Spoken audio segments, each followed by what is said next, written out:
The PZ extension is most frequently encountered as a Panzoid project file or a compressed poser scene. It functions as either a browser-based motion graphics template for video intros or a compressed 3D character layout used in digital art. I'm Evan Brooks, Certified Support Engineer. Let's determine if we are customizing a YouTube intro or posing a 3D figure for a digital render. Quick sidebar. For future protection, I urge you to look into a quality universal file opener.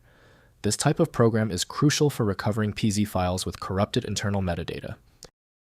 In the world of social media content creation, the PZ format is the native project file for Panzoid, a popular web-based tool for creating 3D animations, intros, and outros.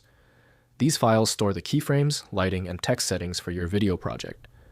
In the professional 3D art community, the extension belongs to Poser, a long-standing figure animation software. While Poser usually uses .pz3 files, the PZ extension is often used for individual compressed library items, such as a specific pose or prop file, allowing artists to save complex character configurations in a much smaller file size than the standard uncompressed versions.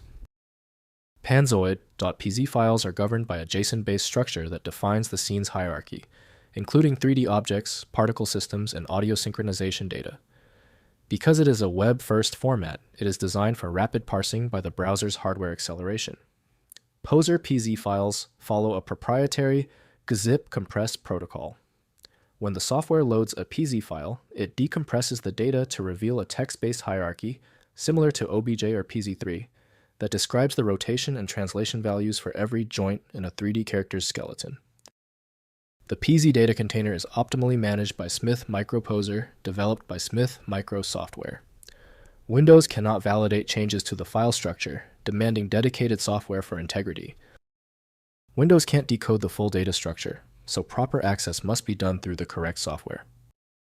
We'll conduct a full scan of potential openers now. Right-click your PZ file and select Open with. Test Smith Microposer if it appears. If it fails, select the next application. Testing eliminates application guesswork. If you still can't open the PZ file, it's okay. Given the proprietary nature of this PZ file, basic errors are the norm. We just need to confirm a few specific settings before proceeding to the actual fix. First, identifying the creative environment. To distinguish these, look at the file source. If you downloaded the file from a community site for YouTube intros, and it is only a few hundred kilobytes, it is a Panzoid project. If it is found within a runtime or library folder for a 3D art application and is significantly larger, it is a Poser file. You can verify a Panzoid file by opening it in a text editor. You will see structured text starting with "sao", indicating a JSON format. Poser PZ files are compressed and will appear as unreadable binary data unless you use a decompression utility like WinZip to see the underlying text scripts. Next, loading and editor preparation. To open a panzoid.pz file, you do not use desktop software. Instead, go to panzoid.com, open the Clipmaker or backgrounder tool, and drag the file directly into the browser window. For Poser assets, you must place the PZ file into the correct library subfolder, usually Libraries Pose, for it to appear in the software's internal browser. Note that if you are using DAZ Studio, you can often import these .pz files as well, provided you have the Poser format content directory correctly mapped in your settings. Finally, resolving rendering and library errors. The most common issue with Panzoid projects is a missing font or missing audio error, which happens if the project relies on external assets that weren't bundled. Re-uploading the specific MP3 or font file to the Assets tab usually fixes the playback.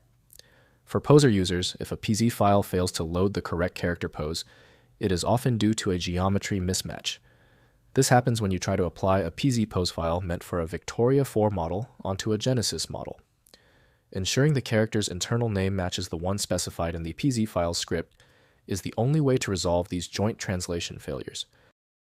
If compatibility checks failed, it is likely because the file extension name is shared by different developers for unrelated formats, causing your PC to use the wrong reading language. You may find success with a solution built on independent file logic that aims to read the file header at the byte level to identify the format, regardless of its current label. When your file is still locked, it means the file's header or structure is truly obscure. Don't waste time. FileMagick is built for this. It opens hundreds of formats and can be found at filemagick.com. Let me know in the comments if that file is open. Subscribing ensures you never miss another one-click solution.